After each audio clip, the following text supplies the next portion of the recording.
லாவண்யாவில் வாங்கினால் லாபம் 50% அதிரடி தள்ளுபடியில் விற்பனை. Lavanya sanitary centre, Nagercoil. காஞ்சிபுரத்தில் செய்தியாளர்களிடம் பேசிய அதிமுக முன்னாள் அமைச்சர் வைகை செல்வன், அதிமுக மலை என்றும் அதில் மோதினால் தலைதான் உடையும் என்றும் சசிகலா குறித்த கேள்விக்கு பதிலளித்தார். அண்ணா திராவிட முன்னேற்ற கழகம் மிகப்பெரிய இயக்கம், அது ஒரு மலை. அந்த மலையோடு மோதினால் தலைதான் உடையும், அவ்வளவுதான், வேறொன்றும் இல்லை. ஏனென்றால் தொண்டர்களால் கட்டி அமைக்கப்பட்ட இயக்கம். புரட்சி தலைவர் எம்ஜிஆர், புரட்சி தலைவி அம்மா, அதற்கு பிறகு எத்தனையோ தலைவர்கள் வந்து பார்த்தார்கள். இன்று எடப்பாடியார் இருக்கிறார். ஆகவே தொண்டர்களுக்கு யார் துணையாக, தூணாக, அரவணைப்போடு இருக்கிறார்களோ அவர்களை தலைவராக ஏற்றுக்கொள்வார். அப்படிப்பட்ட தலைவராக எடப்பாடியார் இருக்கிறார். பண்ருட்டியார் கட்சியிலே 2 பேர் இருக்கிறார்கள்.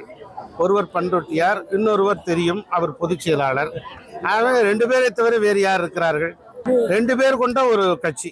அண்ணா திராவிட முன்னேற்ற கழகத்தினுடைய ஆட்சியை அகற்ற வேண்டும் என்பதற்காக சட்டமன்றத்தில் எதிர்த்து வாக்களித்தார்.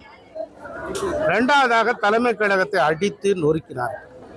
3வதாக அண்ணா திராவிட முன்னேற்ற கழகம் இது எனக்கு சொந்தம் என்று சொல்லி பல்வேறு வழக்குகளை அவர் போட்டிருக்கிறார். அந்த வழக்குகள் நிலுவையில் இருக்கிறது. இதையெல்லாம் தவறுகள் தான். அண்ணா திராவிட முன்னேற்ற கழகம் நன்றாக இருக்க வேண்டும் என்று சொன்னால், அந்த பணிகளிலே தானும் இணைந்து கொள்ள வேண்டும்.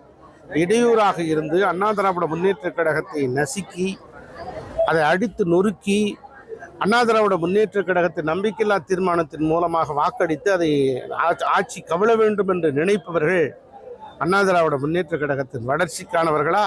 லாவண்யாவில் வாங்கினால் லாபம் 50% அதிரடி தள்ளுபடியில் விற்பனை. Lavanya sanitary centre, Nagercoil.